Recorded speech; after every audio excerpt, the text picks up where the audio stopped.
Buying a fixer-upper can very easily be one of the best decisions you ever make when it comes to buying a house, especially your first house. But warning, it might also be the worst thing that you ever do. But fear not, we're going to cover the top 5 things that you need to know about buying the ugliest house in the neighborhood so you can be confident in your decisions.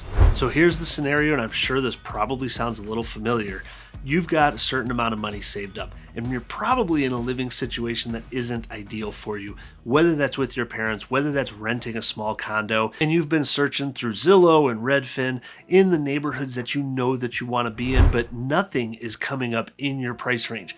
So you decide to start looking at the ugly houses, but it really starts to bring up a lot of questions that are just beyond the regular questions of, should I buy a house or should I not buy a house? You've got things like renovations, how much to pay for, how you're going to pay for it, and more questions just keep coming up through this process. But maybe you're realizing that this is the only way that you're going to be able to break into the housing market before prices just run away from you. Why should you even listen to me? Well, I've been flipping houses and I've flipped hundreds of them since about 2010. My partner's a licensed general contractor. We know construction. We know it extremely well. I'm also a licensed real estate agent, and because of my background, I've had friends and family come to me with this exact question, and we do walk through the entire process. And I feel confident in saying that I know fixer-upper houses as well as anybody out there. And without further ado, let's just get right into it. Number 1, how are you actually going to find your deal? Okay, there's going to be multiple ways that you can go about it, and the first one's going to be the obvious and looking on the MLS, right? And through a buyer's agent. And yes, I'm going to highly recommend that you utilize a buyer's agent for this transaction. Why? Well, it's real easy and it's tempting to reach out directly to listing agents to try to buy a house, right? But what you're probably finding when you're doing this is that you're either A, not getting your phone calls returned, or B, being met with a lot of skepticism. Why? Well, when I'm on the listing side, I know when I have a buyer approach me directly, the transaction is going to be quite a bit more difficult to tackle. Why? Because you don't do this every day. You might buy a house once every 5 to 10 years. Heck, this might be your very first house. Now, you as the buyer do not pay a buyer's agent to represent you. You might think that you're going to get a better deal on a house by going directly to the listing agent, but I'm here to tell you that that is not the case, okay? The seller pays for the full commission, which is then split with the buyer's agent. And that buyer's agent is going to be able to help you to construct an offer with the proper inspections to go through, because after all, you're looking at houses that do need work. And I can confidently say using a buyer's agent will get you a better deal than not using a buyer's agent. And I'm sure you've been looking on Redfin and Zillow and Homes.com, but the best, most accurate feed you're going to have is the feed directly from your agent from the MLS. It's going to have the most up-to-date and accurate information on square footage, on remarks of the property. So just use that as your main home search. Forget everything else. I can hear you saying it now. I want to buy a foreclosure. My uncle bought a foreclosure back in 2009 and made a killing off of it. Well, I have some questions for you, and that's, how do you buy a foreclosure? Do you know? Because we buy foreclosures all the time, but I can tell you that there's no list of foreclosures that you can go out and just put offers on. They aren't automatically taken over by the bank. That process actually takes up to 3 years.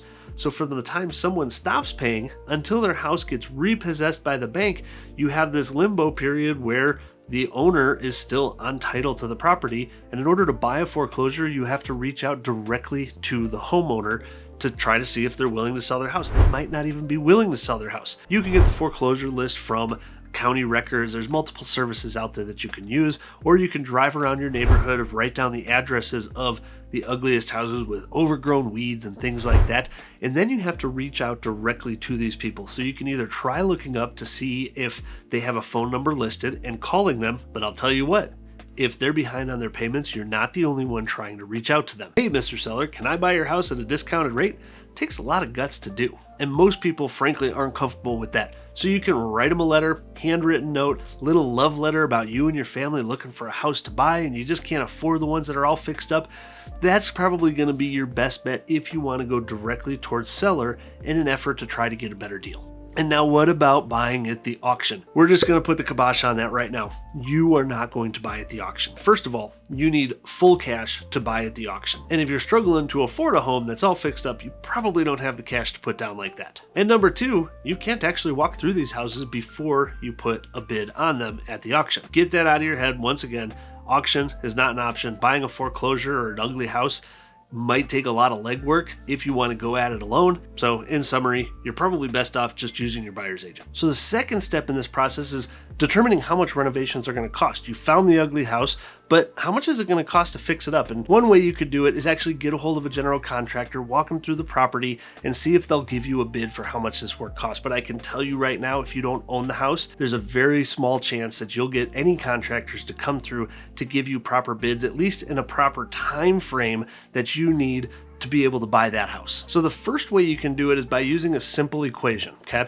Now, when I talk about renovations, I typically talk about cosmetic versus major systems. Major systems are gonna be roof, sewer, windows, HVAC, and electrical, okay? So if we get rid of those out of the mix, let's say in a perfect world, those are in great shape. And that's gonna be the biggest suggestion I can make. If you're buying a house that needs work, if you can make sure that those top 5 things are in order, you're gonna have a really good leg up because those are the most expensive things to fix. So for a typical cosmetic job, we're talking kitchen, baths, floors, carpet, paint, doors, things of that nature. You're generally going to be around $50 a square foot. If it's a 2-bedroom, 1-bath, 1,000 square foot house, you're likely going to spend around $50,000 in fixing up that entire place.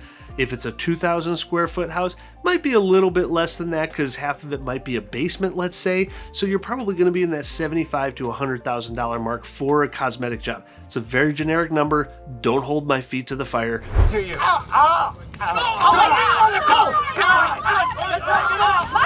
If you're in different markets, if you're in a neighborhood where homes sell for $1 million, that number is probably not going to get you there. And the second easiest, best way you can use to determine renovations going to be by clicking down in the description below and downloading my renovation calculator that I put there just for you. It's completely free, and I went in and I actually added a percentage to what we typically spend on a flip. You know, we've got contractors in-house.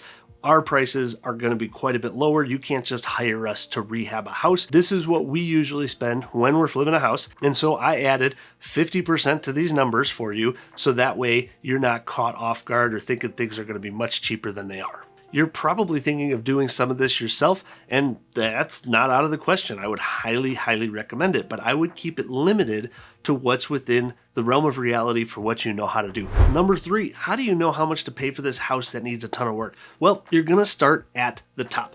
What I mean by that is you're gonna look at properties that have already sold that are fully fixed up within 20% square footage of your house. You don't want to be looking at houses that are twice the size or half the size. You want to pull exact comps. Your agent should be able to help you with this.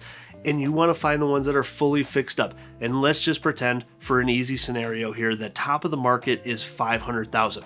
The house you're looking at from step number 2, you've calculated in the renovations, say it's going to take $75,000 worth of work, and maybe this house is even listed at $425,000. Maybe the listing agent really knows what they're doing and knows how much the renovations are going to cost and priced it and how much that work is going to take. Well, does that actually make it a good deal for you or not? Now, for our equation, we take top of the market minus 15% minus the rehab. So for this scenario, 500 is top of the market. That brings us to 425 with our equation, minus 75,000. That brings us to an offer price of 350,000. But I am not telling you that that's what your offer should be. There's a very low chance that you will get that offer accepted. For this scenario, I would likely say, you know, going in 5 to 6% below what top of the market is, minus the rehab, is probably a really good offer, which will get you into that house with some sweat equity. So if top of the market is 500,000, let's take off 5%. So that brings us to 475. Minus $75,000 in rehab brings us to an offer price of $400,000. And that's what I would suggest if you were my buyer and we were going to put an offer on this. That's where I would suggest we go in. It lets you beat out people like me, flippers and landlords, wanting to get a lot more equity out of the deal that can put out 20 to 30 offers before getting one accepted and have that patience and ability. Or you come in a bit more aggressively, you have an inspection period that you can go through to make sure that the major systems are in order, there's no structural issues, sewer line issues, roof issues, and still come in if you can get your offer accepted at $400,000 with a little bit of equity. Kind of a win-win on both scenarios. Number 4, how are you going to pay for this house and all the renovations to get done? It can be a little bit of a tricky balance. So speaking from personal experience, most people are going to want to use a conventional loan with as little amount down down as they can, meaning 5% down. So on this house that, maybe you can get for $400,000, you'd put $20,000 down, cash out of pocket for the house. But then you have all these renovations that might add up to $75,000. So you still got to have 95 grand in order to do this house properly. But you can space out those renovations over time. Maybe you've got 50,000 total. So maybe you've got 25 to 30 grand extra in addition to the down payment to start with some of the bigger renovations. Maybe it's the kitchen, maybe it's the bathrooms, maybe it's flooring to it, doing something to it right out of the gate to really start that ball rolling in the renovation process. Now that's one way to go about it. Another way is obviously to pay all cash, but if you're struggling to buy a house that's all fixed up, you probably once again don't have the cash for it. Buying a house like this with an FHA loan, which requires less money down, might be a challenge. FHA has a list of requirements to get a loan on a property, much more so than a conventional loan.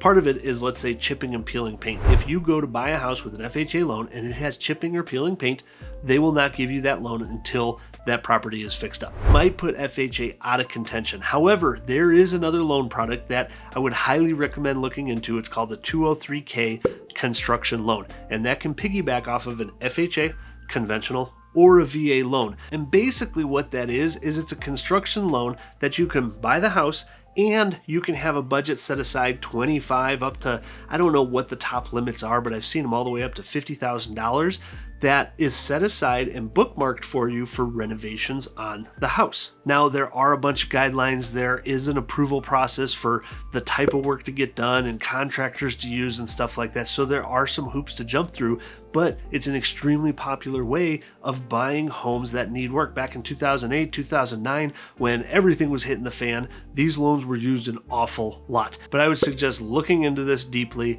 and really truly understanding it. I'll have a link in the description below again, where you can see if that's the right loan product for you. And on to number 5, which is probably the most important piece. Can you actually live in a fixer-upper? I can speak from personal experience. On growing up, I lived in houses that were in a constant state of construction. We moved every 2 to 3 years, and that's just how I grew up. But I can tell you that it strains relationships. So if you're going into this process with a partner, a significant other, a spouse, you both 100% have to be on the same page, not 75%, 50%, one person. I don't know if I really want to do this. You both have to be 100% on board with knowing that you're going to probably live in a construction zone for up to 2 years, okay? Up to 2 years. Everybody thinks they're going to be able to get stuff done quicker than they can.